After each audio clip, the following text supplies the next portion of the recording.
Hello everyone, this is your educator Mansi Gupta. Welcome to ready for study. आज हम class 10th की social science की worksheet करने जा रहे हैं। ये आपकी एसएसटी असेसमेंट वर्कशीट नंबर 18 है और इसकी डेट है 8 मार्च 2022। अब जैसा कि आपको पता है, आपको 10 मार्च से आपके प्री बोर्ड के एग्जामिनेशन स्टार्ट हैं, तो आपकी आज जो है लास्ट वर्कशीट आ रही है। अब प्री बोर्ड में आपकी कोई भी वर्कशीट नहीं आएगी, तो टेंशन फ्री रहिए और अपने पेपरों की अच्छे से तैयारी कीजिए। स्टार्ट करते हैं। आपको यहाँ पर जो है दिया हुआ है एक केस स्टडी, बेसिकली आरबीआई के बारे में बताया हुआ है और उससे रिलेटेड आपको 3 क्वेश्चन दिए हुए हैं। ये केस स्टडी क्वेश्चन है जो आपके पेपर में 2 आएंगे। 40 में से 8 मार्क्स आपके सिर्फ केस स्टडी के होंगे, बहुत ही ईजी होती हैं। ठीक है, फिर आपको आगे जो है क्वेश्चन आंसर दिए हुए। तो स्टार्ट करते हैं। आपके सीधे क्वेश्चन आंसर को देखना है। वीडियो शायद थोड़ा सा लंबा जा सकता है, एंड तक बने रहना क्योंकि काफ़ी इंटरेस्टिंग क्वेश्चन देखने को मिलेंगे, काफ़ी इंपॉर्टेंट भी होंगे जो आपके पेपर में पूछ सकते हैं डायरेक्टली। तो देखते हैं।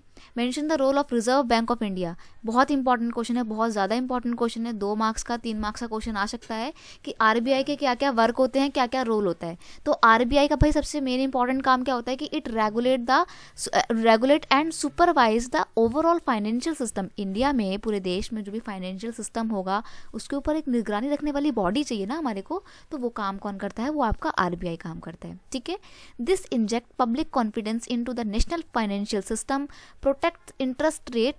जो भी इंटरेस्ट रेट चल रही होती है, जैसे कि ब्याज की जो दर चल रही होती है, उसको देखता है, निगरानी रखता है कि ठीक चल रही है या नहीं चल रही, कहीं बहुत ज़्यादा हाई तो नहीं जा रही है, कहीं बहुत ज़्यादा कम तो नहीं जा रही है। ठीक है। Provide positive banking alternatives to the people. Public लोगों को जो है बैंकिंग के अल्टरनेटिव्स प्रोवाइड करता है, पॉजिटिव बैंकिंग के। ठीक है। और सबसे मेन चीज़ होती है कि it issue the currency of our country. ठीक है, हमारे देश की नेशनल करेंसी को इशू करता है। ठीक है। क्वेश्चन नंबर 2 है, who issue the currency note on behalf of the central government. Central government के बिहाफ पे इशू कौन करता है करेंसी को? तो अभी हमने बताया ना, RBI, reserve Bank of India जो है उसके पास पूरा राइट होता है अपने देश की करेंसी को इशू करने का। ठीक है। Why one can not refuse a payment made in rupees in India. देखो, अगर आपने कहीं पे किसी को रुपीज़ में पेमेंट की तो कोई इंसान मना क्यों नहीं कर सकता है? तो भाई क्यों नहीं मना कर सकता है? One can not refuse a payment made in rupees because it is accepted as a medium of exchange. India में क्या है, रुपीज़ को मीडियम ऑफ एक्सचेंज समझा जाता है। The currency is authorised by the government of India. और India की जो गवर्नमेंट है उसने इस करेंसी को एक तरीके से लीगली अडॉप्ट किया हुआ है। अथोराइज्ड करेंसी हमारे, तो सब लोग इसको लेने के लिए हाँ ही बोलेंगे, कोई मना नहीं करेगा। और इन केस कभी आपसे कोई बोलता है कि मैं ये नोट एक्सेप्ट नहीं करूँगा, तो आप उसके अगेंस्ट पुलिस कंप्लेंट भी कर सकते हैं। ठीक है। चलिए, देखो ये तो थे आपके केस स्टडी बेस्ड क्वेश्चन। अब आपके जो क्वेश्चन दिए हुए हैं वो सारे हम देखेंगे। सारे ये 2-2 मार्क्स के क्वेश्चन रहेंगे आपके। ठीक है। How do farmers get into the डेब्ट ट्रैप। डेब्ट ट्रैप मतलब कर्ज के जाल में कैसे कोई किसान फंस जाता है? तो भाई देखो, farmer usually take crop loans. Farmer ज़्यादा क्या करते हैं, अपने लोन को, अपनी क्रॉप्स को और अच्छा करने के लिए, क्रॉप प्रोडक्शन को इंक्रीज करने के लिए लोन लेते हैं at the beginning of the season and repay the loan after the harvest. भाई सीज़न के शुरू होने से पहले, फसल को बोने से पहले वो लोन लेता है, और जब उसकी फसल पक के तैयार हो जाती है, बेच देता है, तो वो लोन को वापस कर देता है। जनरली किसान ऐसे ही करते हैं। लेकिन समटाइम्स क्या होता है, the failure of crop make loan repayment impossible. जब बहुत ज़्यादा क्रॉप फेलियर हो जाता है कई बार, तो क्या होता है, रीपेमेंट करना यानी कि उस लोन को दोबारा चुका पाना इम्पॉसिबल हो जाता है किसान के लिए। ठीक है। So the farmers have to sell a part of their land to repay the loan. ऐसी कंडीशन में फार्मर्स को मजबूर होता है, भाई उसको लोन तो पे करना ही करना है, कोई अपना पैसा थोड़ी छोड़ेगा। तो ऐसे में उसको अपना जो लैंड है उसको बेचना पड़ता है, सेल करना पड़ता है for returning the loan. Credit in such a condition push the borrower into a situation from very recovery is painful and they get into the debt trap. तो ये जो लोन था, ये जो क्रेडिट था, उसने उस किसान को एक ऐसी सिचुएशन में फेंक दिया था, एक ऐसी सिचुएशन में, पेनफुल सिचुएशन में फंसा के रख दिया था, जिसको वो डेब्ट ट्रैप बोला जाता है। डेब्ट ट्रैप मतलब जिसको हम कर्ज का जाल बोलते हैं, और ये एक काफ़ी पेनफुल कंडीशन होती है जहाँ से निकल पाना बहुत ही मुश्किल हो जाता है। ठीक है।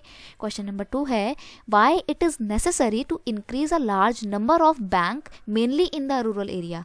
गाँव जैसे इलाकों में ज़्यादा से ज़्यादा बैंकों को इस्टेब्लिश करने की ज़रूरत क्यों है? क्यों हमें ज़्यादा से ज़्यादा बैंकों को गांव में लेके जाना चाहिए? तो देखो, most loan from the informal lenders carry a very high interest rate and do little to increase the income of borrowers. देखो क्या होता है, जो गांव वगैरह में लोन लिए जाते हैं किसानों के द्वारा, वो बहुत ही इनफॉर्मल तरीके से लिए जाते हैं। मतलब वही लैंड ओनर्स के से ले लिया, है ना, मनी लेंडर से लिया, जमींदार वगैरह से लोन लेते हैं।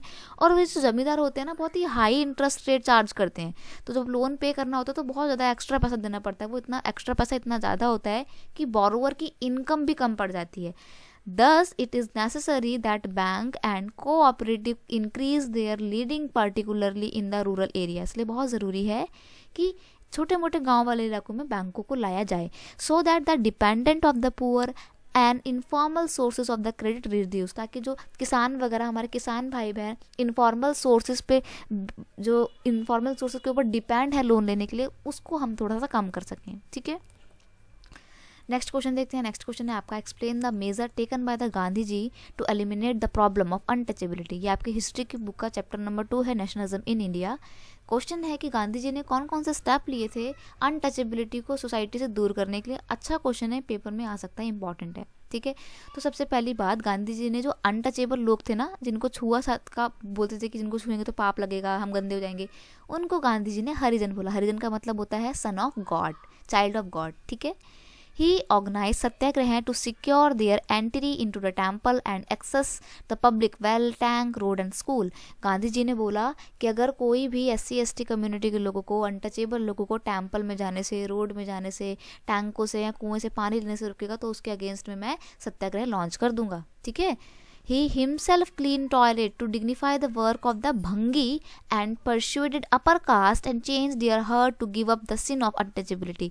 गांधी जी ने खुद से जाके वॉशरूम और टॉयलेट वगैरह साफ किए, ताकि जो अपर कास्ट के लोग हैं उनके मन में एक जो बना हुआ है ना कि भाई ये जो कूड़ा वूड़ा साफ करने का, टॉयलेट साफ करने का काम भंगियों का होता है, वो एक जो माइंड में जो बैठा हुआ स्टीरियोटाइप है, पुरानी सोच है, उसको वो हटा सकें। इसलिए गांधी जी खुद अपना वॉशरूम टॉयलेट्स में साफ किया करते थे।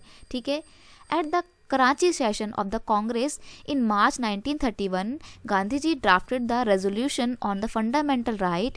Few section of it was a legal attack on the institution of the untouchability। क्या होता है जब कराची में 1931 का वो होता है, कांग्रेस सम्मेलन होता है, सेशन होता है, तो उसमें गांधी जी फंडामेंटल राइट का एक रेजोल्यूशन पास करवाते हैं। और ये जो रेजोल्यूशन था फंडामेंटल राइट का, राइट्स वाला, ये सीधा सीधा अनटचेबिलिटी पे प्रहार करता था। ठीक है, section 4 declare that all citizen are equal before the law.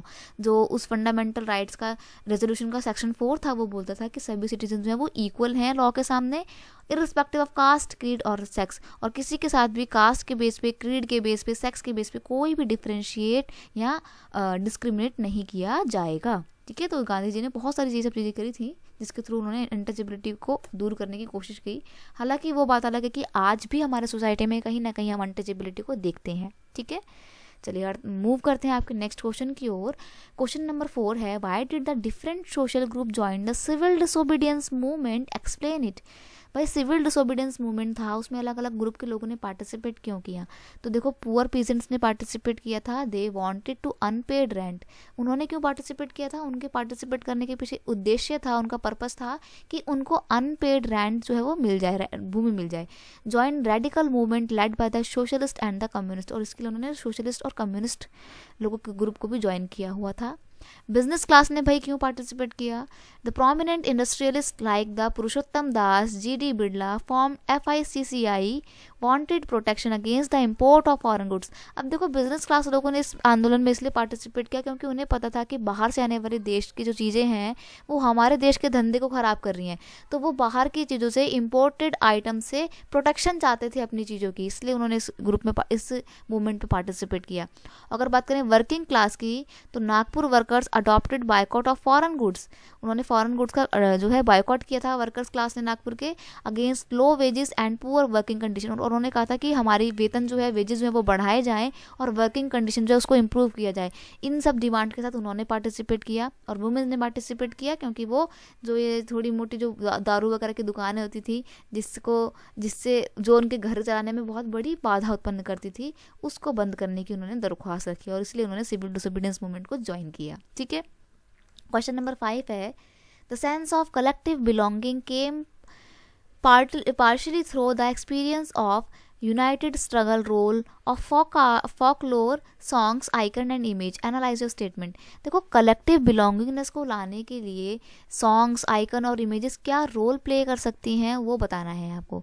तो हम देखते हैं नेशनलिज्म की एक जो भावना होती है, nationalism spread when people begin to believe that they are all part of the same nation, when they discover same unity that binds them together. जब लोग जो है एक ही यूनिटी में आके नेशन के प्रति सोचते हैं तो उसको नेशनलिज्म की फीलिंग बोलते हैं। People belonging to various caste, sub caste, sect, religion and regions came together to fight against the British rule in the country। Nationalism की फीलिंग के द्वारा क्या होता है ना, सभी कास्ट क्रीड के लोग, अलग अलग जगह से बिलोंग करने वाले लोग, अलग अलग धर्मों से बिलोंग करने वाले लोग जो एक साथ आते हैं और ब्रिटिश गवर्नमेंट के अगेंस्ट में लड़ते हैं। तो उनको यूनाइट करने में सॉन्ग्स वगैरह का बहुत इंपॉर्टेंट रोल प्ले होता है, ठीक है। They untidily oppose the unjust and exploitative policy of the British in the various part of the country. Several struggle were launched by the Indians against the exploitation and it was through these common yet this desperate struggle that the sense of collective identity and the nation belonging arose among the Indians. और क्या होता है, क्योंकि ये जो songs थे, icon थे, emojis थे, इससे लोगों के अंदर एक स्पिरिट आती थी नेशनलिज्म की। इस सब चीज़ों ने मिला के लोगों को यूनाइट किया नेशनलिज्म के मूवमेंट को और ज़्यादा बढ़ावा देने के लिए, ठीक है। क्वेश्चन नंबर 6 है और ये लास्ट क्वेश्चन है। Which were the two type of the demand made by the Gandhi ji in his letter to viceroy Irwin on 31 January 1930। आपको पता है सिविल डिसोबीडियंस मूवमेंट स्टार्ट करने से पहले गांधी जी ने एक लेटर लिख के वायसराय के पास भेजा था, वायसराय इरविन के पास, कि मेरी ये कुछ 11 डिमांड है, 11 डिमांड उन्होंने उसमें पेश की थी कि मेरी ये 11 डिमांड्स हैं, अगर आप इसमें से कोई भी डिमांड पूरी नहीं करते हैं तो मैं आपके अगेंस्ट सिविल डिसोबीडियंस मूवमेंट जो है वो लॉन्च कर दूंगा। लेकिन जो लॉर्ड इरविन होते हैं वो गांधी जी की बात को हल्के में ले लेते हैं, बहुत ज़्यादा सीरियस नहीं होते हैं उनकी बात सुन के। तो क्या होता है, गांधी जी मूवमेंट स्टार्ट कर देते हैं सिविल डिसोबीडियंस मूवमेंट का। लेकिन मूवमेंट स्टार्ट करने से पहले हमें ये बताना है कि लेटर में वो कौन कौन सी डिमांड थी, उनमें से कोई सी 2 डिमांड आपको लिखनी है, ठीक है। तो देखते हैं the 2 type of demand sent by the Gandhi ji to viceroy Irwin were reduction of land revenue को कम करना, and the abolition of salt tax. यानी कि जो वायसराय इरविन थे उनके सामने गांधी जी ने 2 डिमांड रखी कि सबसे पहली बात, एक तो आप लैंड रेवेन्यू कम कीजिए, दूसरी बात आप सॉल्ट पे जो टैक्स लगाते हैं उसको कम कीजिए, ठीक है। ये 2 डिमांड थी। अब गांधी जी ने सॉल्ट टैक्स को एक अपना बहुत बड़ा स्टिरिंग डिमांड क्यों माना, बहुत बड़ा हथियार के तौर पे इसको बहुत इंपॉर्टेंट डिमांड मांगा, इसलिए बहुत इंपॉर्टेंट डिमांड इसको बनाया क्योंकि जो सॉल्ट था वो तो सबको ही अफेक्ट कर रहा था ना, सब सॉल्ट की प्राइस तो ओवरऑल पूरे कंट्री की जनता को अफेक्ट कर रही थी, क्योंकि सॉल्ट सभी इस्तेमाल करते हैं। इसीलिए गांधी जी ने सभी के द्वारा इस्तेमाल किए जाने वाले नमक को अपना हथियार बनाया और इसी को लेकर उन्होंने अपना सिविल डिसोबीडियंस मूवमेंट जो है वो स्टार्ट किया, ठीक है। तो आज की जो हमारी वर्कशीट थी वो इतनी थी। आई होप आपको मेरी ये वीडियो अच्छी लगी होगी।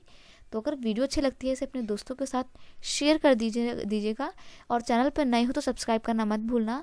आपको पता है हम आपके लिए क्रैश कोर्स पे ऊपर लेकर आए हुए हैं जिसमें हम नेशनलिज्म इन इंडिया ही पढ़ रहे हैं, तो आप वो भी ज्वाइन कर सकते हैं, उसके लिए अलग से एक सेपरेट प्लेलिस्ट बनी हुई है, ठीक है। चलिए मिलते हैं नेक्स्ट वीडियो में। Thank you so much, bye bye.